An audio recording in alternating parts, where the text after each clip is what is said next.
Hidden right within the sacred texts of major world religions lies this incredibly enduring, honestly terrifying mystery. We're talking about a force of absolute ruin known as Yajuj and Majuj. For centuries, theologians, historians, and geographers have all grappled with their true identity. Are they a literal physical army? Are they a forgotten historical trauma? Or maybe they're the ultimate philosophical symbol of humanity's deepest fears.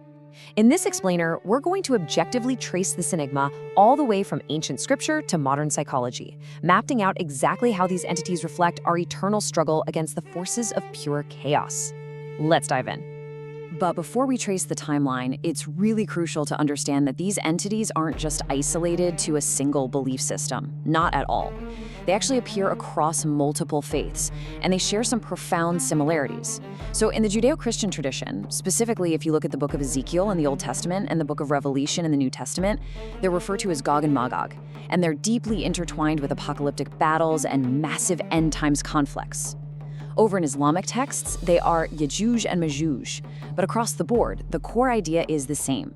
They represent an apocalyptic force of disruption that marks a massive global turning point for humanity. Today, we're going to systematically trace this mystery chronologically. We'll be looking at ancient roots in sacred texts, engineering the Great Barrier, the geographical search, historical tribes and invasions, the philosophy of chaos, and finally, apocalypse and modern myths. Okay, part 1, ancient roots in sacred texts. Let's trace the origins of this global mystery. What's absolutely fascinating here is that the very roots of their names give us an immediate psychological profile. Linguistic analysis reveals that Yajuj and Majuj actually stem from ancient Semitic origins, and they translate to volatile actions like to advance rapidly, to flame up, to boil, or to cause confusion and chaos. So right from the jump, the texts establish them not just as a group of people, but as an uncontrollable force.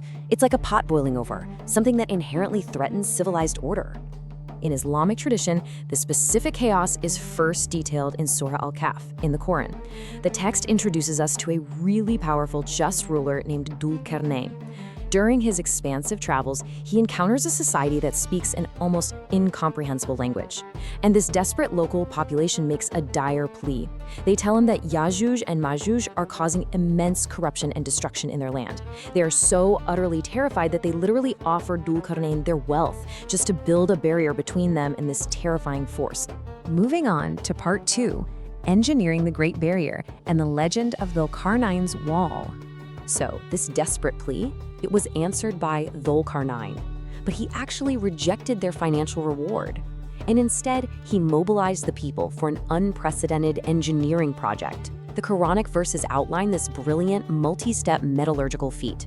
First, they fill the massive geographical gap between two mountains with giant blocks of solid iron. Next, he commands the workers to use fire to heat the iron until it's glowing white-hot. And finally, they pour molten copper over the glowing structure to seal it perfectly.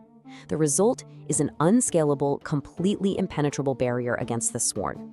But here's the catch. Upon completing this awe-inspiring barrier, Dhul Qarnayn issues a pretty chilling reminder. He declares that the wall is a mercy from his lord, but it is not eternal. When the promised time approaches, this magnificent structure will be leveled to the ground.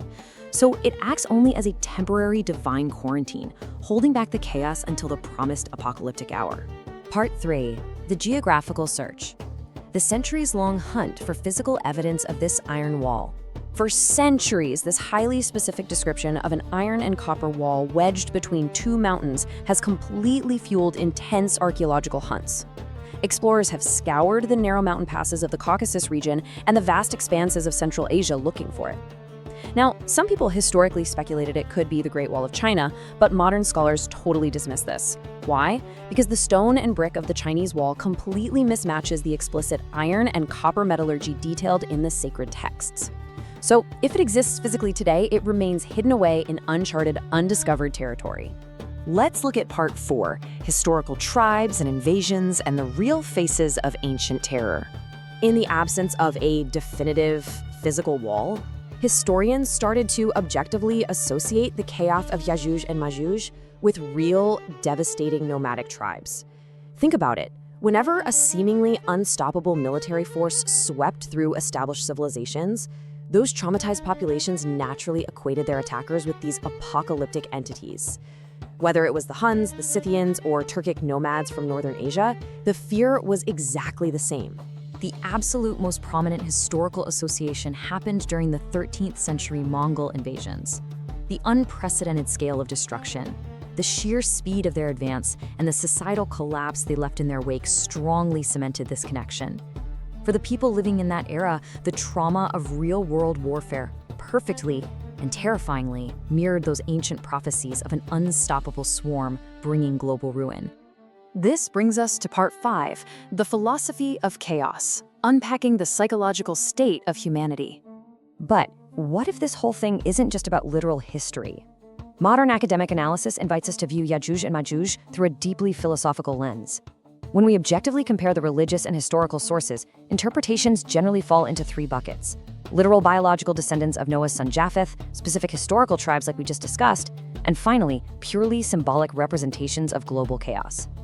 To really grasp the symbolism, we can look to Islamic hadith literature. The descriptions are staggering. It talks about them existing in such massive numbers and moving so fast that they drink entire lakes dry, forcing humanity to completely abandon civilization and flee to high mountains just for safety. From a psychological standpoint, these aren't just literal monsters, they are powerful archetypes. They embody our deepest collective anxieties about extreme resource depletion, the sudden breakdown of society, and just how fragile human society actually is. Philosophically speaking, these entities represent the ultimate uncontrollable chaos that we constantly fear will overwhelm our carefully constructed order. In our modern world, some analysts argue Yajuj and Majuj symbolize the destructive potential of globalized warfare, political corruption, moral decay, or even unchecked technological forces. Things that act just like an unstoppable swarm sweeping across the earth. Finally, part 6, Apocalypse and Modern Myths. Let's examine the eschatological timeline and, of course, internet conspiracies. To truly understand their ultimate role, we have to look at classical Islamic eschatology, which is the study of the end times. The release of Yajuj and Majuj is not some minor event. It is a major, irreversible sign. As you can see on the timeline, their emergence occurs very late in the apocalyptic sequence, following decades of social decay and other major signs. Their breaking of the barrier is the catalyst that triggers the ultimate, final stage of global disruption right before the end of the world. The Quran vividly captures this terrifying tipping point in Surah Al-Anbiya. It describes the exact moment the barrier falls, depicting a relentless, unstoppable swarm descending rapidly from every single hill and mound upon the earth. It is just a striking visual of order finally, completely giving way to absolute, overwhelming chaos. But of course, human curiosity completely abhors a vacuum. In our modern internet age, the absence of physical proof for a giant iron wall has birthed countless conspiracy theories. A quick search will show you elaborate claims ranging from subterranean hollow earth civilizations to advanced alien technologies and secret domains hidden away in uncharted polar regions. People let their imaginations run wild.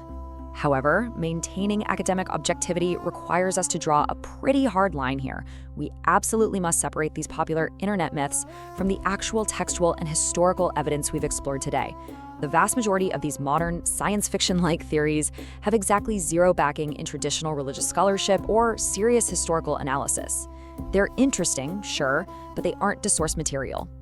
Ultimately, despite centuries of intense debate, the true, definitive identity of Yajuj and Majuj remains entirely unsolved. They stand as one of history's most fascinating intersections, brilliantly bridging theology, physical geography, and the human mind's eternal psychological struggle against the forces of ruin. Which leaves us with a pretty profound question to end on. Are these figures merely the exaggerated echoes of past historical traumas? Or do they symbolize a looming, uncontrollable global chaos that humanity is still destined to confront? Thank you so much for exploring this explainer with me, and always keep questioning what lies just beyond the barrier.